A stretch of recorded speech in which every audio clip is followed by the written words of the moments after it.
Welcome to this webcast, which will introduce a case study of wind in India. India is considered as a success story, but there has been ups and downs.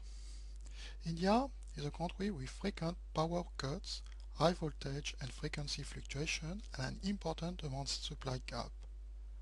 The potential for wind power in India is estimated at 100 GW, assessed at 80-meter hub height.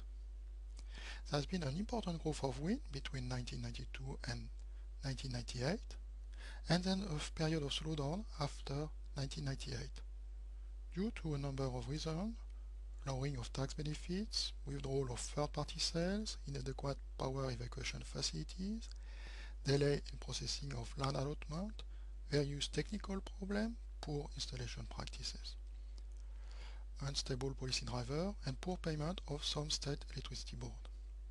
But there has been again an important growth of wind due to the Electricity Act of 2003, where there has been a shift from state financing to commercial financing.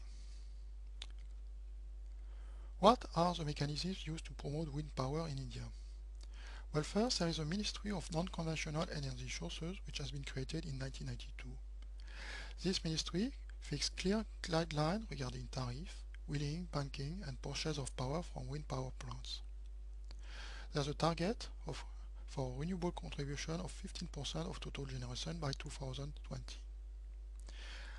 An agency, the Indian Renewable Energy Development Agency, has been created in 1987 to disburse required financial loan. In 1992, the sector was liberalized to encourage private sector participation, and this was also supported by fiscal incentive, like accelerated depreciation, 5 years tax holiday, reduced or non-custom duties on some parts, soft loan, and a number of foreign investment. More recently, there has been an increase of feed-in tariff at state level.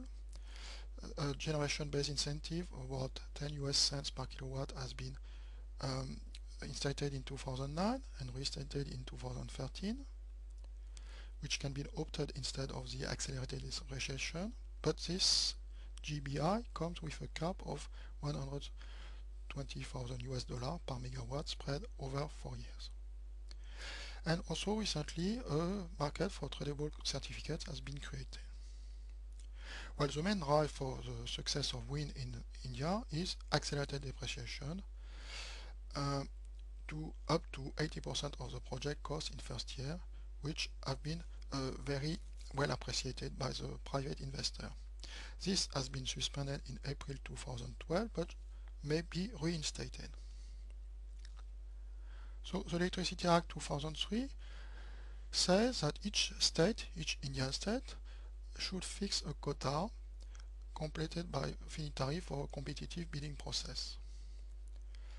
So this had a progressive impact in each state, where the implementation of the recommendation of national guideline has been done steadily. Factor of success of wind in India. Well, the success relies on investment by the private sector. Each investor owns specific turbine in a wind farm. A form of investment is in wind farm run by manufacturers on behalf of investors, so it's a kind of energy service. Direct sale to third parties are permitted, so that attracts investment from industries that need power generation. But open access is restricted to each regional state. That's why a TREC regional certificate has been created. A manufacturer can therefore only get electricity from wind farm implemented in the same state as his plant. Rules of connection. Wind technology manufacturers are in charge of developing and running wind farms from the wind generator to the substation. They also invest in the construction of the substation so as to avoid delays in connection to the transmission network. They in turn are reimbursed by the supplier. So actually, manufacturers have a very important and central role. There are also rules in metering and wheeling charge. The meter located at the grid substation are sealed, maintained and calibrated by the state electricity utility, which purchases the generated electricity, Monthly metering is done in the presence of both parties. The level of wheeling charge is fixed by each regional state and can be as low as 2% of the energy. Here a picture of a wind farm not far from Bombay. So what are the outcomes of these policies? Well, India is the largest producer of wind energy in India and fifth of the world with more than 19 gigawatts of installed wind capacity in January 2013.